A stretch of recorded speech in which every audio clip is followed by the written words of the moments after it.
is, well, clearly you can see the title, so you know what the fuck today's topic is.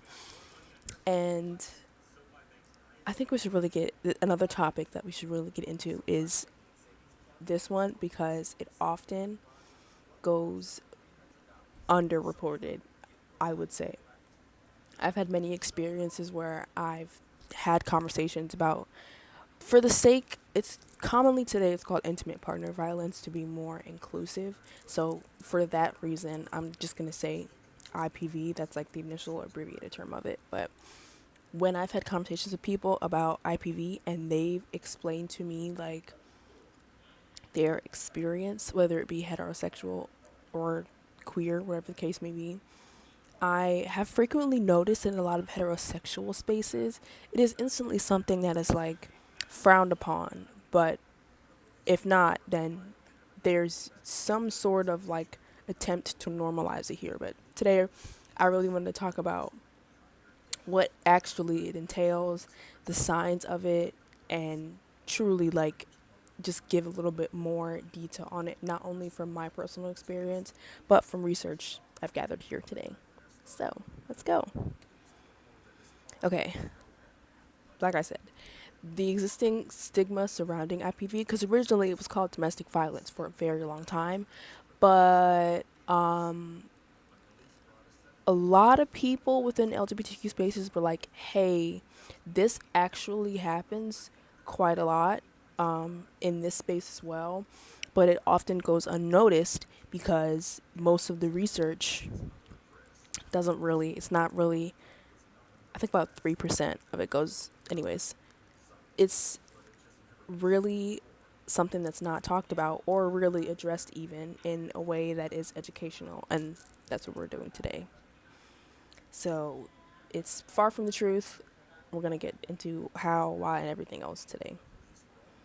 So, like I said, most of the research on this is based on heterosexual relationships, so man and woman, but it's not ever inclusive of the entirety of queer relationships. It's about 3%, which it's leaving out important information for other people to not only be aware of, but also when they do see these signs in their friends and their family members and loved ones, they can speak up and say, hey, this is what is happening to you. And that may not always go over well, but at least somebody out there might need this, so at least you're aware of the things that are going on and you know what they look like, what the signs of are. We'll get into the signs and everything now, or later, but for now we're going to talk about some of the stigma surrounding it because the signs includes also statistics, so we're going to get into that.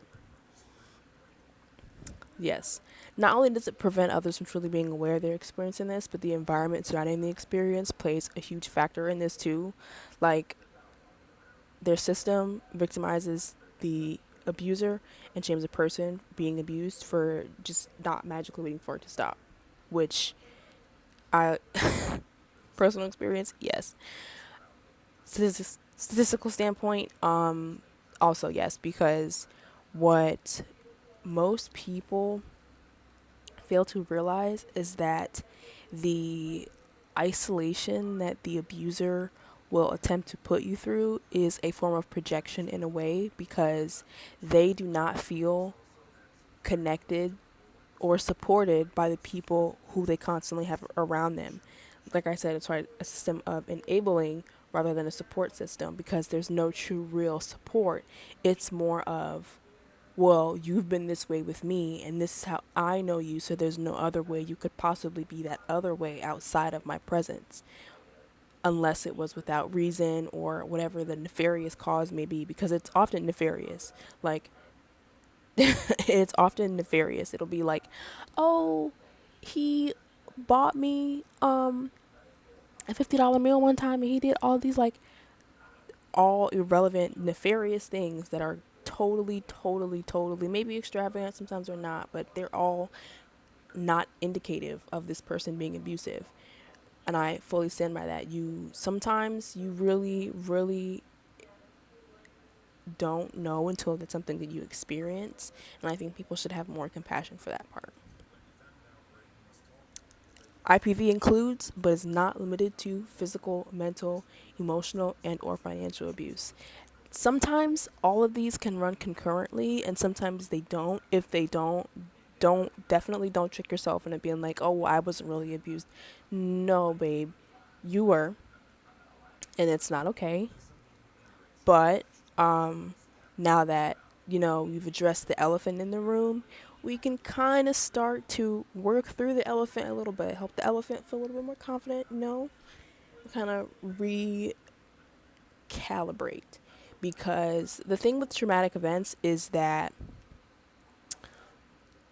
I dislike the ideology that you're just forever like damaged after you experience trauma, because that's not necessarily the case. While your nervous system may remember certain things and you do, and the impact on them do stick with you, I would say it's just a process of learning to live life with the experience of this event as compared to this event, you know, kind of victimizing you and changing you. And oftentimes, abusive behaviors, sometimes it can be grandiose. It can be things like kicking, screaming, punching walls. It can be those kinds of things.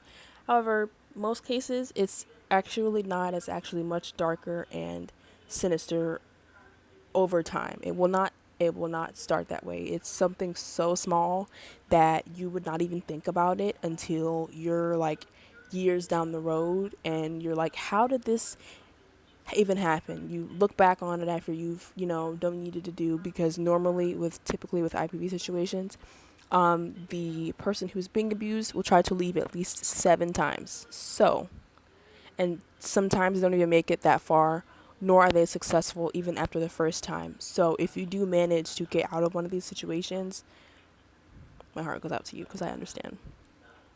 But it is something that when you look back on that time, you're like, oh my gosh, it was right there the whole time.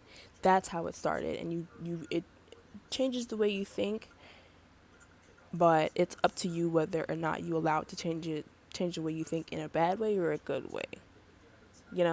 Whether you allow yourself to be forever victimized by this traumatic event or know exactly who it is, but I will talk about my experience because I think it's important, because people should be aware that IPV occurs in queer relationships, and it occurs at a much much higher rate than it does for heterosexual people, and it is quite literally damaging, draining, and it's killing us. So I want to talk about that. Now the term fight it out, it seriously pissed me off, like, saying that, because there'll be situations, unfortunately, I know, for if you have experienced like physical abuse, while you may, physically get away from those spaces and, live life and move on, your nervous system and sometimes your brain doesn't forget those things, those physical incidents. So sometimes when your nervous system is like, when the same actions are being repeated but in a different way, your nervous system is going to react to it the same way it did for that first incident sometimes. If it does, don't feel bad. It doesn't mean you're not healed or anything. That's literally your mind may remember, but so does your body, and it's just it's something that you kind of really don't think about till it kind of happens. But I hated hearing the term, oh well, then yeah, she, why didn't you guys just fight it out? Why didn't you just hit her back? And it's like, hello, no. If both parties are men, I've noticed there's a lot of over aggression, and I mean like over, like they're handling situations and they're like berating each other, because I think verbal abuse is also something that is a sign of it as well, because it's something that you most people try to give grace for, but honestly, in my personal opinion, I don't think you shouldn't give grace to abuse in any form, because then it just transforms into another form of abuse. This person does not see you as a human being. This person is viewing you as a life force, meaning if they can seep their way into any crevice that you have uniquely catered just to you for whatever reason that may be, whether it benefits, whatever, they will do that. And I really want to stress the importance of that part specifically. Like, you can be empathetic and sympathize with people, but you should not do that with people who abuse you at all in any way, shape, or form. Now, back to what I was saying, regardless of the sexual orientation, gender, or gender identity, or circumstances, IPV is never justifiable in any way. Yes, relationships have problems and life does happen. However, the way those things are handled should never include subjecting your partner to harm. That includes, like I said, punching walls, hitting things, throwing things, destroying your personal objects, destroying your relationships with family and friends. It's so much more normalized than we think it is, and I hate that. That's why I'm making this, because I hate that. Now we're going to talk about some of the statistical stuff and the other signs. So first on the left, we have power and control rule, which is some of the things that they'll use to exert power and control over you as a form of abuse. Using intimidation, so that would be whether it be physical, like walking up on you, like getting super duper close to you, the angered breaths, or verbally, it'll be like it'll be statements that are meant to make you feel small and like the other person. No, it's meant to invoke fear in you, and not fear in a way that's like, not in the same way as coercion and threats, because coercion and threats includes things of like, that's a more of a physical thing. Intimidation is more of a, I would say both are can be physical, but intimidation is more of in coming from like in more of an emotional place. Like, I want you to feel the heaviness of what I'm feeling, so that way you stop, kind of thing. Emotional abuse. If you tell your partner that you are just not in the mood or don't want to do something, and the first reaction that they have is to invalidate that and actually explain to you all the more reason why you should be wanting to do it. No. Isolation, same thing as well. Because, I mean, I wouldn't even say because the thing with the isolation one, and that one's tricky. Because, no, I don't think you should be telling your friend group everything that's going on in your relationship.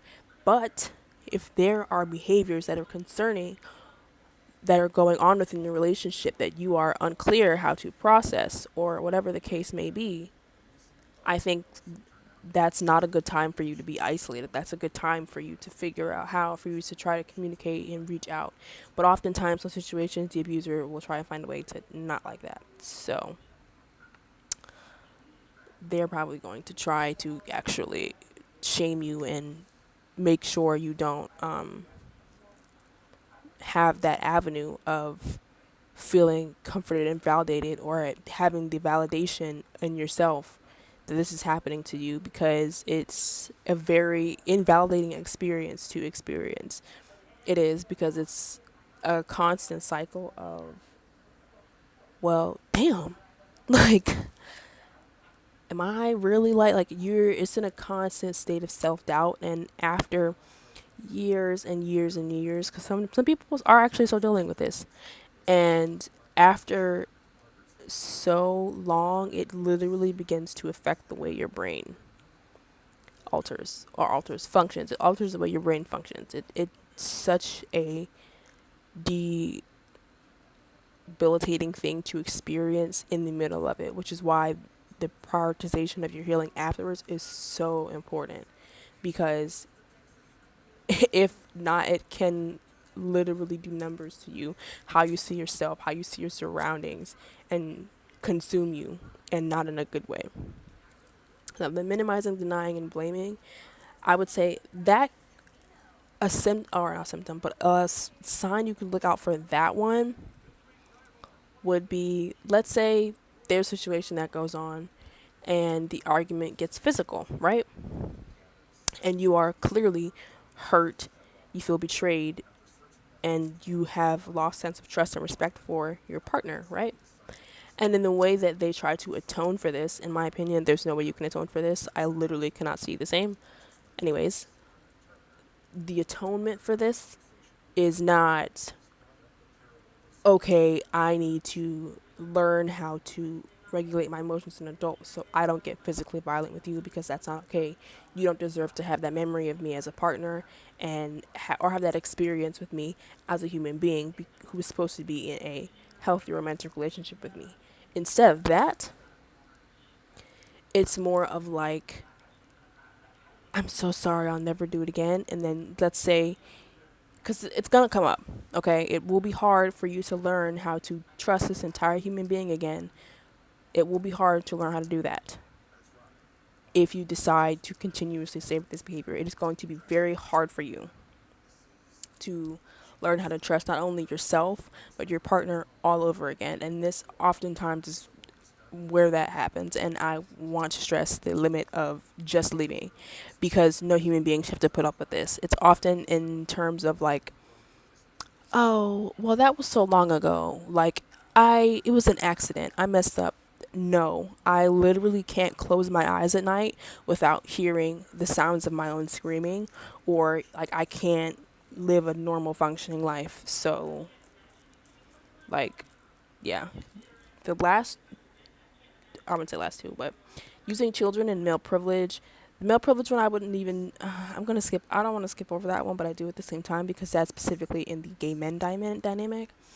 Because sometimes in those gay men dynamics, there's a man who's more feminine than the other, and there's one more masculine.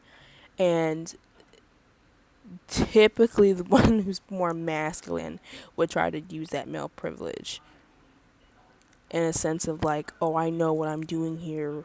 I like, it's kind of the same like way of playing on their intelligence, trying to call you stupid, but at the same time, it's like, no, instead of trying to do that, it's literally like constantly undermining you. They treat you as if you cannot behave as a human being, or you are subservient to them. You should be subservient to them, as if you are not a human being, you are property. You are not a human being to your abuser. You are a piece of property.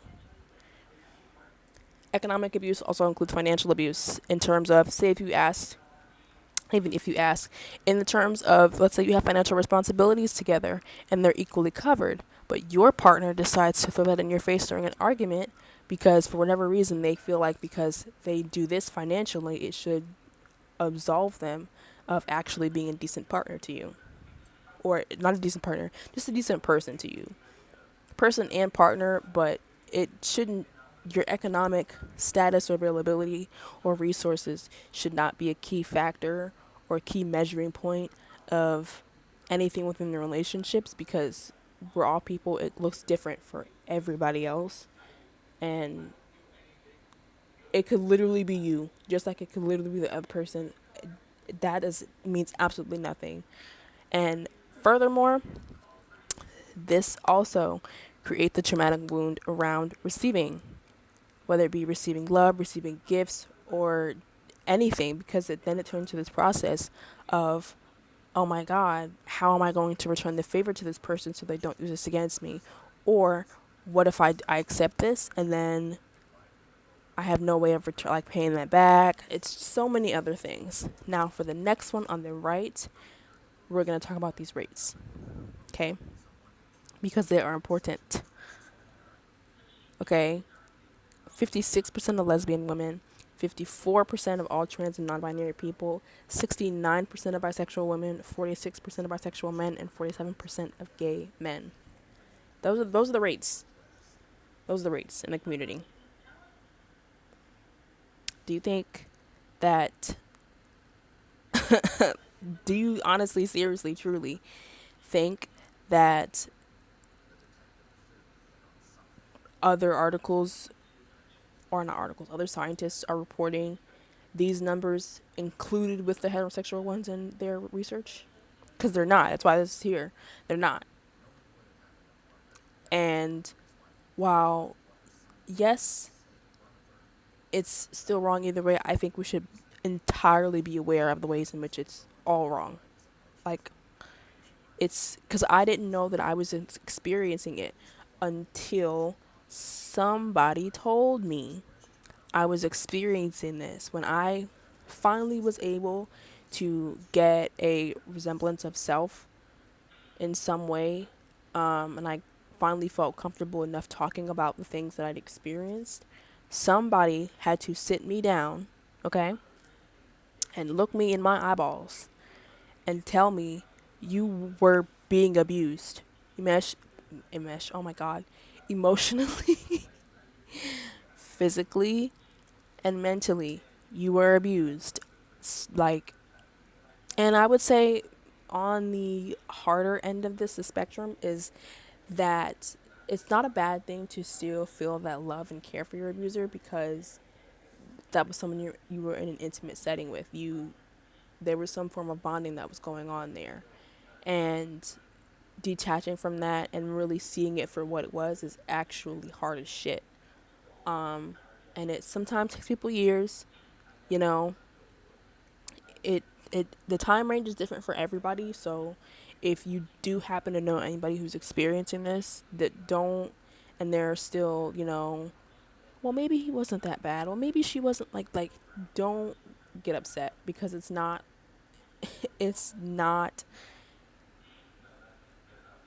like they're not already grieving the thought of experiencing this. Like, it's such a different experience that I think truly you should never judge anyone for having, because this is not something that is taught in schools, put on billboards everywhere, or advertised anywhere at all, or in any way that's educational, on top of the discrimination and prejudice that's already against people who are LGBTQ plus. Then you have issues like these that go underlooked within the community, and it's just like a snowball effect of things that get lost along the way due to misrepresentation. And it's just super duper, it's so sad, because that's why we have situations. I get, wanting your friend to, entirely forget this abusive person.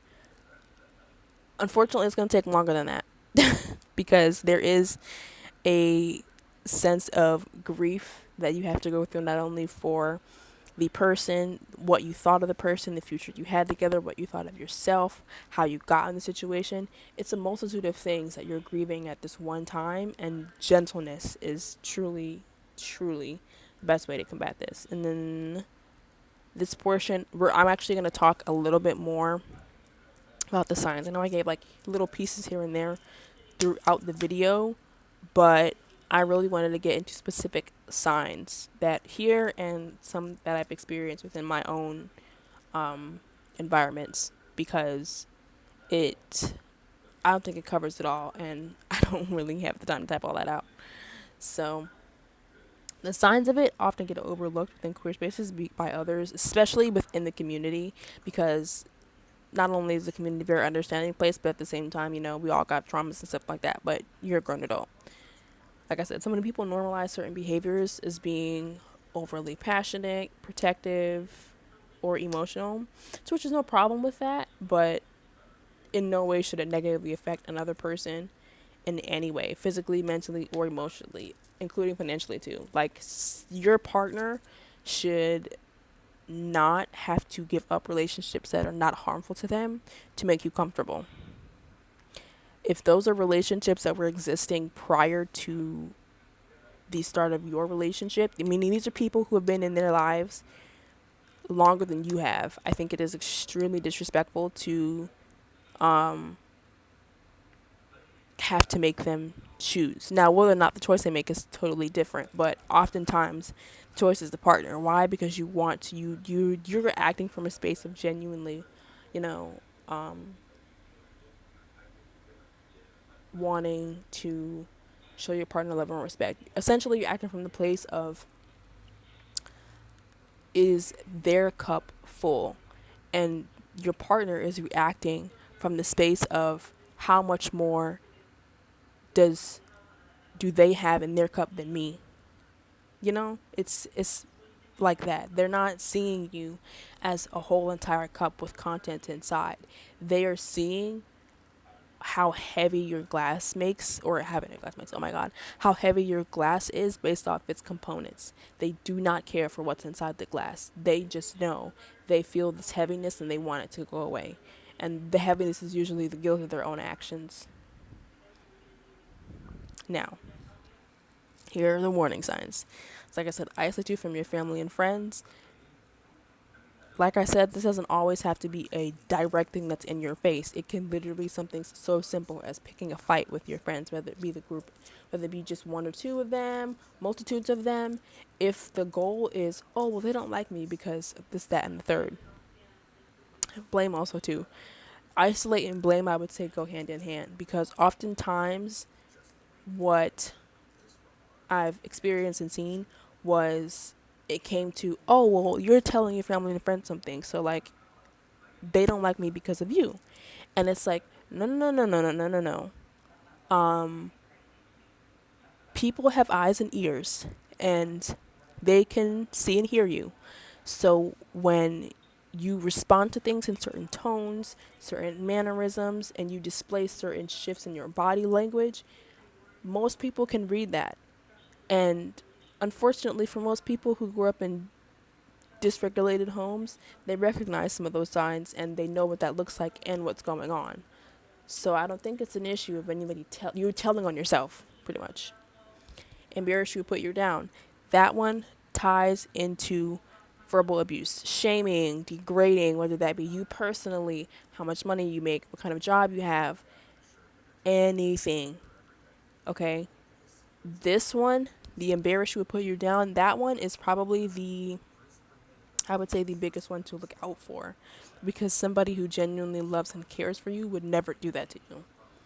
Ever, ever, ever, ever, ever. They would probably honestly do the exact opposite, and even better, they'd probably literally just be happy to know that you're happy in whatever way that looks like for you, and be happy that they contributed to that in any kind of way.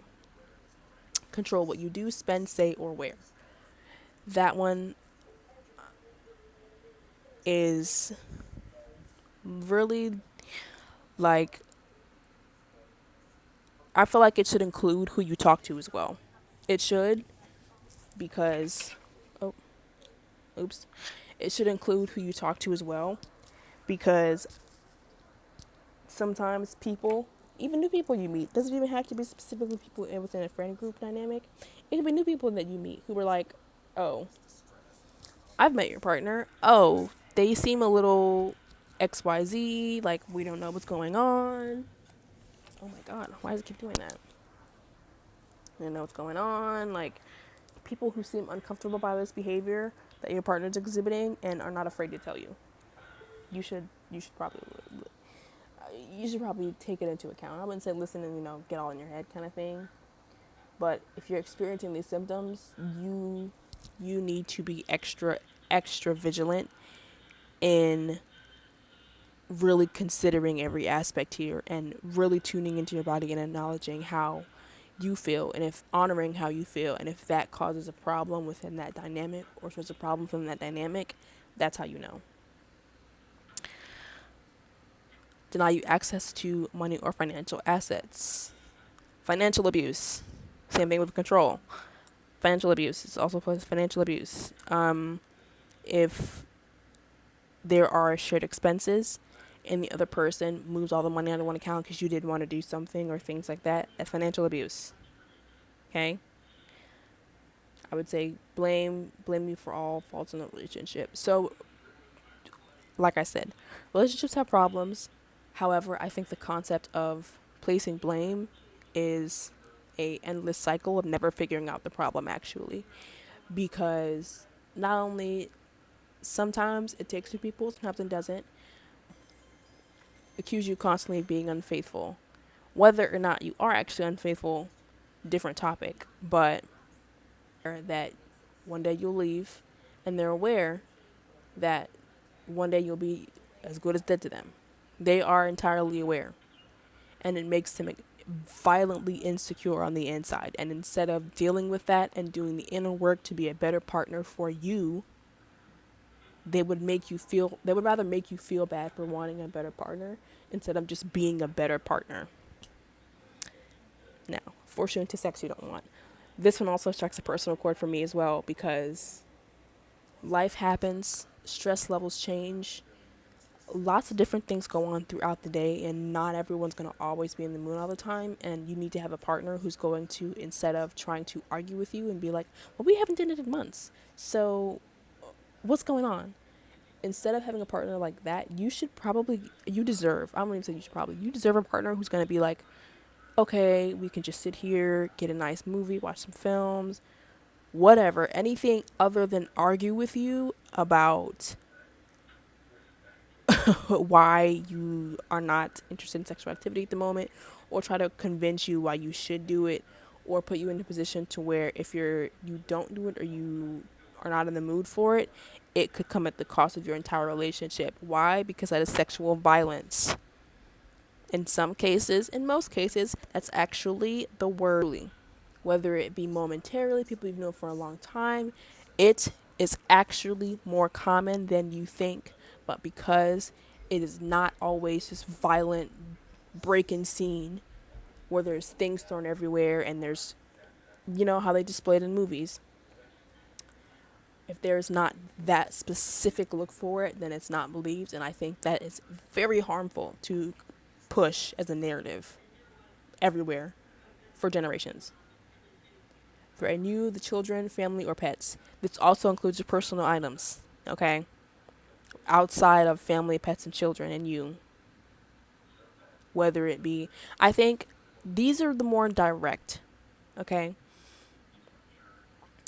Some of these can also go covert. And the covert version of these is so little that honestly, some of you probably experienced this and didn't even realize it because you brushed it off. It's just, oh, that they were just having a bad day. It's just a misunderstanding. And it was a precursor to the behavior that's about to escalate. Like threatening. Okay? If you do have children in a situation, that should immediately. Family or pets, also immediately. But the covert way of going about threatening you would be, like I said, destroying your personal items. Or not even just personal items, but personal items specifically that hold sincerity to you or that they know means a lot to you. Sorry, I had a hiccup. Like, I'll share some of my experience. Like, destroying bags, personal items, like cups, punching walls. Those are definitely, even if it doesn't necessarily directly hit you, it intentionally is going around you, and that should be enough. Because who's to say one day it's not going to just snap and actually be you? That behavior escalates. It escalates. It escalates. It escalates. That is all that behavior you will do. The more you see some of these signs and try to overlook them. I get you do want to be, forgiving and understanding because things go on and people are people. However, there are people who you should not be giving those passes out to, and these are the kinds of people you should not be giving those passes to. Hurt, shove, hit, kick, bite, slap, or hurt you. Yeah, that's a huge one. Especially because hitting is so normalized within many different cultures. It's just normalized everywhere. It really is. I've seen people even do this to children, and it comes as a need for control. You feel hurt, disrespected, unheard, or tolerated in any way that's hurtful to you, and instead of sitting with that and having the emotional regulation skills and the emotional control to understand that's what's going on to you, that now becomes everybody else's problem because now you're taking that out on them in a physical way. You're now putting people's lives in jeopardy because you don't want to go take a 5-minute walk. That's what that is. It's not always that thing of once I hit something. No, there's emotions are weird and sometimes they're hard to handle. And if you don't have the proper skills to handle them, as well as, if you grew up in domestic violence situations, yeah, that also plays a key part too. Because while you may see this behavior and interpret it as wrong or, not behavior you should be doing, the emotional work to not perpetrate some of those same behaviors is an entirely different topic. And if you're not doing that work to heal from growing up in that home and to really understand why that's not okay, it's a cycle that will repeat. It is. So now we're a little bit more towards the end. So like I said, if you or anybody you know is experiencing this, please get help. Truly, honestly, there are people who will love to help you, support you, figure out housing, whatever the case may be. Please do get help. And I understand that it's scary because what's life going to be like, and how are you going to do these things now? Like, take the leap. I promise you, you will be so much freer and clearer to think and actually worry about these things and really focus on what everything actually, you will be able to be so much more grounded in your body, not having to worry about how much harm this human being is going to cause to you because they feel they can kind of always talk their way out of it, and that's not. At some point you will get sick of this. Yes, you will. At some point you will, and whatever that point is for you, I hope that you are able to actually leave the situation if you happen to be watching this, and I hope you're able to heal in every possible way because you deserve that. You deserve to experience a loving, healthy relationship without the fear of how much harm is going to come of you for being human. Thank you.